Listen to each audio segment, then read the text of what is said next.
엠마오 연구소. 자, 오랜만에 찬양팀 이야기를 좀 하고 싶어요. 찬양팀 이야기. 이 찬양팀을 얘기할 때마다 조금 거시기한 게 뭐냐면은 찬양팀은 어떤 이야기를 했을 때 아니면 어떤 행동했을 때 좀 비판을 많이 받는 게 사실이에요. 예를 들면 유명 찬양팀이 이번에 뭐 했다더라 저거 했다더라 라고 했을 때 그보다 더 큰 잘못을 한 어떤 단체나 교회가 잘못했을 때보다 찬양팀은 유독 더 포화를 많이 맞아요. 여러 가지 원인이 있겠지만 아무래도 좀 대중 친화적이기 때문에 찬양팀의 행보가 아무래도 노출도 많이 되었기 때문에 비판도 많이 하는 것도 있고 그 비판했을 땐 관심도 많이 받다 보니까 아무래도 그런 메시지도 더 많은 것 같고, 그 다음에 무엇보다 제일 큰 건 이거 같아요. 보통 찬양팀들이 보통 힘이 없어요.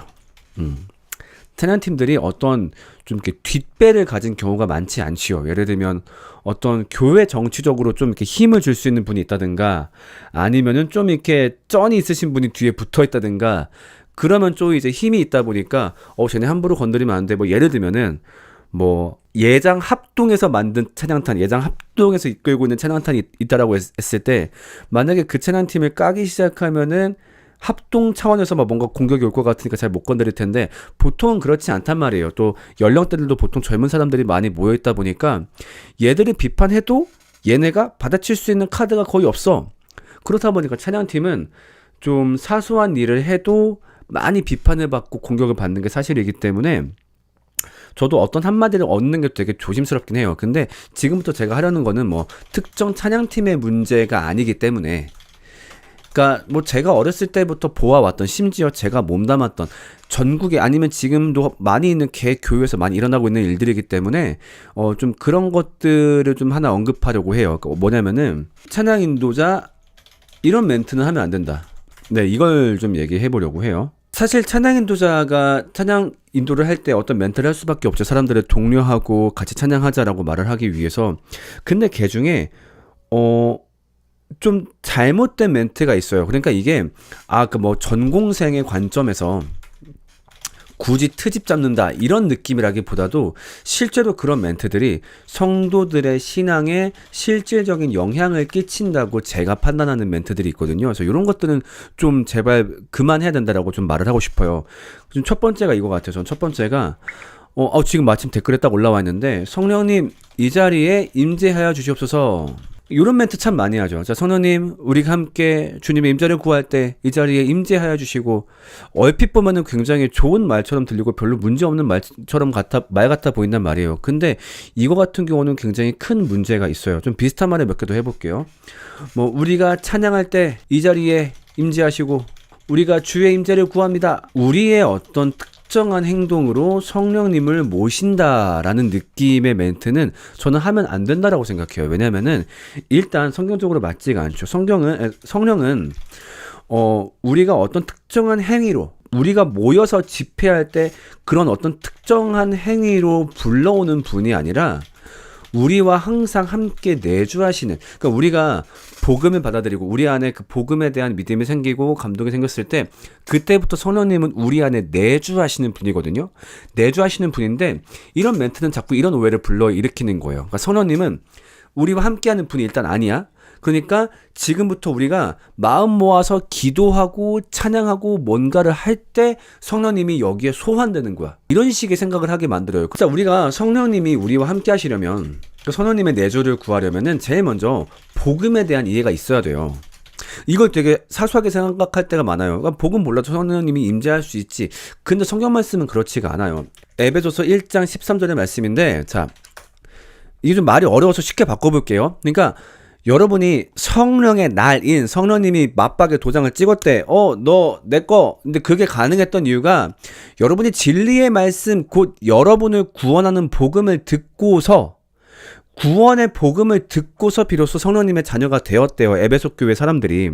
그러니까 우리가 성령님의 내주가 있으려면 필수적으로 복음에 대한 이해가 있을 때 그때 바로 성령님이 임재 내주하시고 그러면서 복음에 대한 감동, 성화가 이루어지는 거죠. 이 프로세스인데 위 같은 멘트를 하면 어떻게 되냐면, 첫 번째 어떤 문제가 생기냐, 아직 복음에 감화되지 않은 사람은 자, 나 복음 몰라? 아직 성령님, 하나님 뭐 어떤 구원에 대한 내용도 다 몰라. 근데 아무것도 모르지만 일단 노래 열심히 하면, 찬양 열심히 하고 뛰랄 때 뛰고 울랄 때 울면 그게 바로 성령의 임재인가 보다, 이렇게 착각하기 쉬워요. 그리고 실제로 이런 일이 많이 일어나죠. 누군가가 예배들을 막 찬양하다가 갑자기 울었어. 갑자기 막 기쁘대. 너 성령님이 너를 만지신 거야. 이런 표현 한단 말이에요. 이런 것도 좀 위험하다고 볼 수 있고, 또 두 번째, 복음에 감화된 사람. 그러니까 이미 성령이 임재하고 내주하시어서 복음에 대한 감동도 있고 성화의 삶도 있는 사람이, 내가 어떤 집회를 갔는데 갑자기 찬양 인도자가 성령님 이 자리에 임재해 주시고 이 자리에 함께 서서, 그러면 잠깐만, 성령님이 나랑 임재한 게 아니었나? 성령님이 임재하려면 복음으로는 안 되고 뭔가 소환 의식이 있어야 되는구나. 여기서 지금 내가 뭐 성령님의 임재를 막 구해야 되는구나, 막 이런 식의 착각을 한단 말이죠. 그러니까 이런 멘트들이 현장에 있는 사람들을 성령님에 대해서 굉장히 크게 오해하게 만들어요.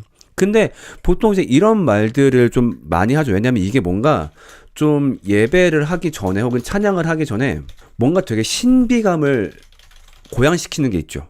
우리가 고백할 때 성령님 이 자리에 임재하시고 그럼 뭔가 이 자리에 뭔가 내려오실 것 같고, 뭔가 이제 어떤 그런 신비한 막 이미지가 떠오른단 말이에요. 그리고 뭔가 내가 열심히 해야지만 그분이 오실 것 같고, 막 그런 상상을 하게 하니까 사람들의 마음도 고양되고 뭔가 열심히 하려는 어떤 의지가 되는 건 사실이지만, 아무리 그런 효과가 있다라고 하더라도 실제와 다르다면, 말씀과 다르다면 그렇게 하면 안 되는 거죠. 오히려 자꾸 착각하게 만들어요. 성령님은 내주하시는 분인데 어떤 특정한 집회, 특정한 행동이나 액션을 통해서 소환하시는 분, 이렇게 착각을 할 수 있는데, 찬양 인도자들의 이러한 멘트가 이런 오해를 상당히 부추긴다.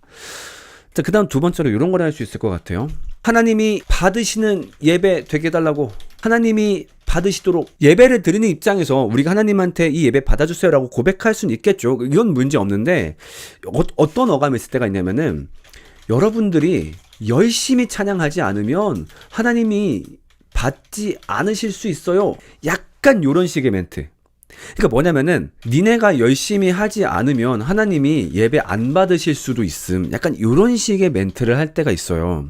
보통 이제 이런 성경적 근거는 구약을 많이 좀 갖고 올 때가 있죠. 그러니까 구약에서 제 아벨 같은 경우는 그 예배가 받아들여졌고 가인의 예배는 받아들여지지 않았으니까, 이제 그런 것처럼 니네 똑바로 예배하지 않으면 하나님이 그 예배 안 받으신다.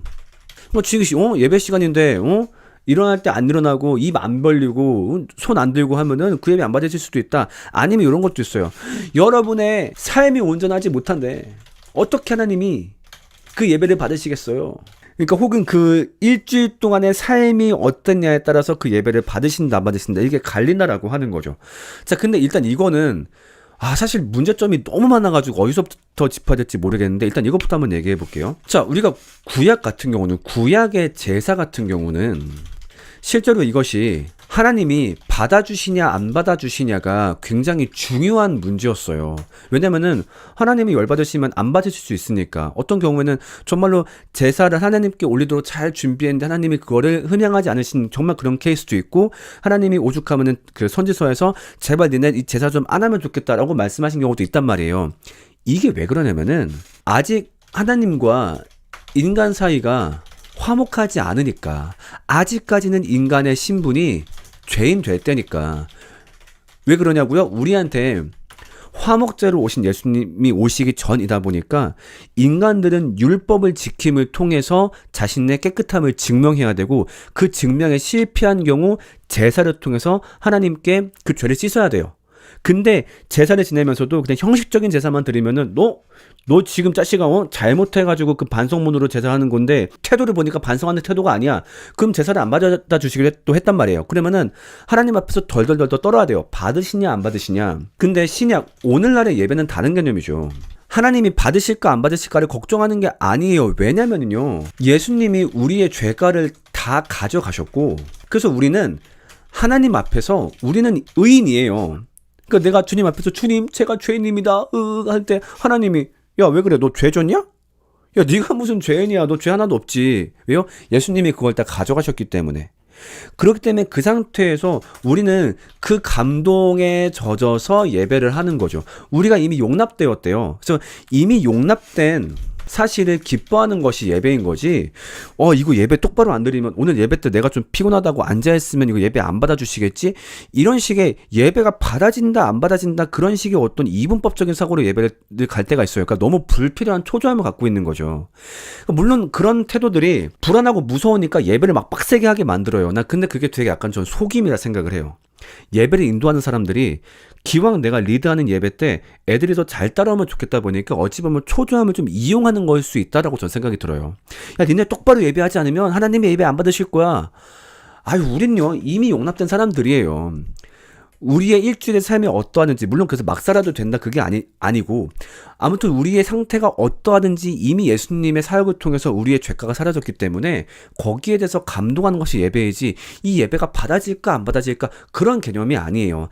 옛날 같았으면은 저 문 앞에서 이미 문이 걸어 잠겨진 상태에서 제발 저 문 좀 열어주세요, 문이 열릴까 안 열릴까 걱정했다면은 이제는 이미 그 문 안에 들어왔어요. 와가지고 하나님 고마워요 라고 얘기하는 게 예배인 거지, 문 밖에서 내가 받아주실까 안 받아주실까 이제 그런 개념은 아니라는 거예요. 지금 이런 댓글이 왔어요. 예배 받으시는 것과 별개로 의인이면서 동시에 죄인인 거 아닌가요? 자범자는 회개해야 하는 거 아닌가요? 의인이니까 회개할 필요 없음, 이렇게 오해하신 것 같은데 절대 아니죠. 절대 아닙니다. 절대 아닙니다. 그러니까 다만 회개가 옛날하고는 다르죠. 그러니까 옛날에 예수님의 사역이 있기 전에는 정말로 그것 때문에 내가 죽을까봐, 그것 때문에 내가 하나님한테 아예 쫓겨날까봐, 제발 용서해주세요, 제발, 제가 여기 짐승 잡아 죽일 테니까 이거 보시면서 화 풀어주세요, 덜덜덜 떠는 회개였어요. 오늘날은 우리가 죄를 지어도 하나님이 예수님이 우리의 죄가를 다 용서하셨기 때문에 그거를 죄라고 보지 않으세요. 그러니까 막살죄가 아니라, 그러니까 죄송하잖아. 내가 죄인 맞는데 내가 어떤 죄된 행동을 하더라도 예수님 덕분에 그걸 죄라고 보지 않으시겠대. 예수님 너무 고마워. 예수님 그러면 제가 어떻게 할까요? 야, 나한테 고마우면은 앞으로 똑바로 살아. 앞으로 좀 이웃사랑하고 하나님 사랑 기억하고 좀 개판으로 살지 말어. 너무 감사하단 말이야. 우와, 감사합니다. 그래가지고 아이고 감사합니다 라고 해서 착하게 살고 싶었는데 죄를 지었어. 물론 옛날처럼 갑자기 쫓겨나진 않아. 근데 죄송하잖아, 아들로서. 진짜 아버지 죄송해요. 저 다 용서해주시고 했으면은 좀 마땅히 안 그래야 되는데 너무 죄송합니다 라는 차이가 있는 거죠. 그러니까 회개는 하는데 그 회개의 입장 차이가 분명히 구약시대와는 다르다라고 얘기하는 거죠.